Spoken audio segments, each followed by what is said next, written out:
ابو یوسف کی جانب سے پیش کردہ اس گہرائی کے جائزے میں خوش آمدید۔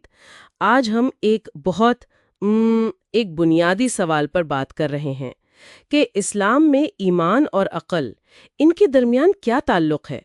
مطلب یہ توازن کیسے بنتا ہے؟ ہمارے پاس جو مواد ہے وہ اس موضوع کو کئی زاویوں سے دیکھتا ہے، دینیات، قرآن، فلسفہ اور تاریخی سائنسی تحقیق بھی۔ خاص طور پر اسلامی سنہری دور پر توجہ رہے گی۔ مقصد یہ سمجھنا ہے کہ اسلام میں ایمان اور عقل وہ دشمن نہیں ہے بلکہ سچائی کی راہ پر ساتھی ہیں۔ جی بالکل، اور یہ واقعی ایک آپ کہیں منفرد پہلو ہے کہ قرآن بار بار غور و فکر کی دعوت دیتا ہے، تدبر، عقل کا استعمال۔ صحیح۔ جیسے سورۃ الروم میں ہے، کیا انہوں نے اپنے آپ میں غور نہیں کیا؟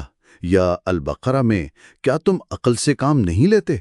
تو یہ صرف اجازت نہیں بلکہ تاکید ہے۔ بالکل، یہ ایک طرح سے حکم ہے۔ تو اس کا مطلب یہ ہوا کہ ایمان یعنی اسلامی عقیدہ وہ آنکھیں بند کر کے مان لینے والی چیز نہیں، نہیں، ہرگز نہیں۔ بلکہ یہ شواہد پر ایک گہرے یقین پر مبنی ہے۔ جی، جیسے قرآن کا اپنا چیلنج ہے، یا انبیاء کے معجزات، موسیٰ علیہ السلام کا سمندر چیرنا، یا ہمارے نبی صلی اللہ علیہ وسلم کا چاند کو 2 ٹکڑے کرنا، یہ سب نشانیاں ہیں، واضح نشانیاں جو سوچنے پر مجبور کرتی ہیں۔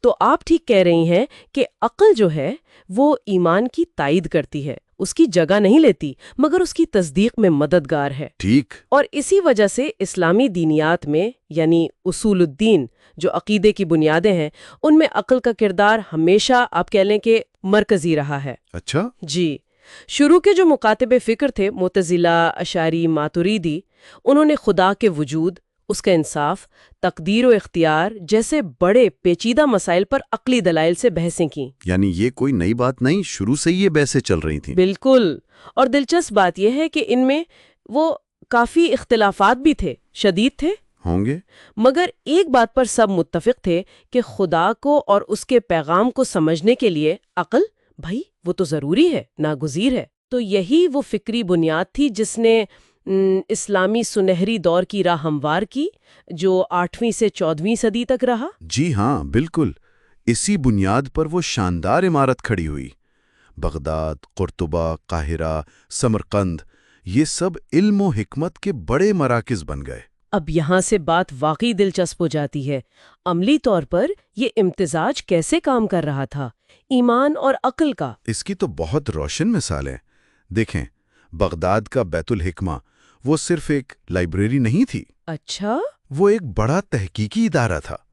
وہاں یونانی، فارسی، سنسکرت کئی زبانوں سے کتابیں لائی گئیں، ان کے ترجمے ہوئے، پھر ان پر تحقیق ہوئی، تنقید ہوئی۔ مگر یہ سب کس فریم ورک میں ہو رہا تھا؟ یہ اہم نقطہ ہے۔ یہ سب قرآنی تصور علم کے تحت تھا کہ علم کا اصل مقصد اللہ کی نشانیوں کو سمجھنا ہے، کائنات میں، اپنی ذات میں۔ ٹھیک، اور شخصیات کی بات کریں تو؟ شخصیات تو ایک سے بڑھ کر ایک ہیں۔ ابن سینا کو لے لیں، وہ بے وقت عظیم طبیب بھی تھے اور فلاسفر بھی۔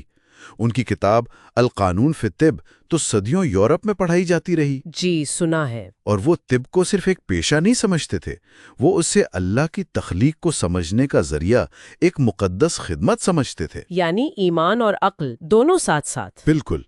دوسری طرف امام غزالی کو دیکھیں، جنہوں نے فلسفے پر گہری تنقید لکھی، تحافت الفلاسفہ۔ انہوں نے عقل کی حدود بھی واضح کی اور ساتھ میں روحانی تجربے یعنی کشف کی اہمیت پر بھی زور دیا۔ تو وہ توازن قائم کر رہے تھے۔ جی۔ پھر ابن الہیثم ہیں، جنہیں آج جدید سائنسی طریقہ کار کے بانیوں میں گنا جاتا ہے۔ بصریات پر ان کی کتاب المناظر تو کمال ہے، وہ تو بہت مشہور ہے۔ اور وہ بھی قرآن کے کائنات پر غور و فکر کے حکم سے گہرے متاثر تھے۔ ان کا ایک قول ہے کہ سچائی کے متلاشی کو چاہیے کہ وہ جو کچھ پڑھے اس پر تنقیدی نگاہ ڈالے، یعنی ہر چیز کو سوال کرے۔ زبردست۔ اسی طرح الخوارزمی، جنہوں نے الجبرا کی بنیاد رکھی، وہ ریاضی کو کائنات میں جو اللہ کا نظم ہے اسے سمجھنے کی زبان قرار دیتے تھے۔ واہ۔ اور اندلس کا قرطبہ تو خیر علم کی روشنی تھا یورپ کے لیے۔ وہاں مسلمان، یہودی، عیسائی سب مل کر کام کر رہے تھے۔ ان سب مثالوں سے جو ایک بنیادی اصول نکلتا ہے وہ یہ ہے کہ علم حاصل کرنا بذات خود ایک عبادت سمجھا جاتا تھا۔ بالکل۔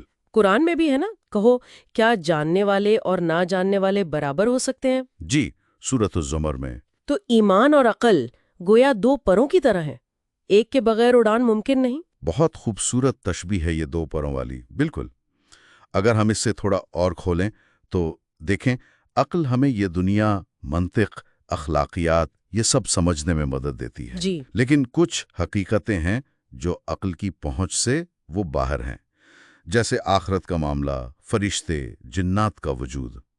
یہ غیب کی باتیں ہیں۔ یعنی عقل ان کے خلاف نہیں؟ نہیں، خلاف نہیں، بس ان تک پہنچ نہیں سکتی، وہ اس کے دائرے سے باہر ہیں۔ یہاں پھر وحی یعنی اللہ کی طرف سے جو رہنمائی آتی ہے اس کا کردار شروع ہوتا ہے۔ ایسے سمجھیں کہ عقل دروازے تک پہنچا دیتی ہے، وحی دروازہ کھول دیتی ہے۔ بہت اچھی وضاحت ہے۔ اچھا، پھر اس سنہری دور کا زوال کیوں ہوا؟ اس کی کئی وجوہات تھیں، بیرونی بھی، جیسے منگول حملے ہوئے، سیاسی عدم استحکام آیا، لیکن ایک اہم اندرونی وجہ جو اکثر بیان کی جاتی ہے وہ ہے اجتہاد کے دروازے کا بند ہو جانا۔ اجتہاد سے کیا مراد ہے یہاں؟ یعنی بدلتے وقت اور حالات کے ساتھ قرآن و سنت کی روشنی میں نئے مسائل کا حل تلاش کرنے کے لیے آزادانہ غور و فکر کرنا۔ جب یہ عمل کمزور پڑ گیا یا رک گیا تو ایک طرح کا فکری جمود آ گیا۔ یہ تو ایک اہم نکتہ ہے۔ جی، لیکن اس دور کی جو علمی میراث ہے وہ آج بھی ہمارے لیے اور پوری دنیا کے لیے بہت قیمتی ہے۔ تو خلاصہ کیا کریں گے اس ساری گفتگو کا؟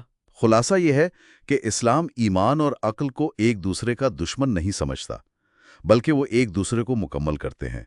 حقیقی سمجھ اور ترقی کے لیے دونوں ضروری ہیں، لازم و ملزوم ہیں۔ اور اس کا بہترین ثبوت ہمیں وہ سنہری دور دیتا ہے۔ قرآن خود بھی تو اہل عقل کو دعوت دیتا ہے، جیسا کہ سورۃ آل عمران میں ہے، بے شک آسمانوں اور زمین کی تخلیق میں اور رات اور دن کے آنے جانے میں عقل والوں کے لیے نشانیاں ہیں۔ تو اس سب کا نچوڑ کیا ہے؟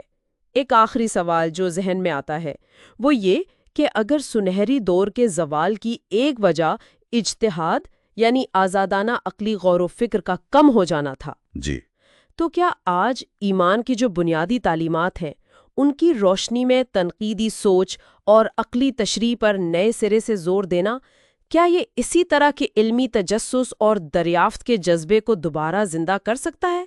یہ ایک سوچنے کی بات ہے۔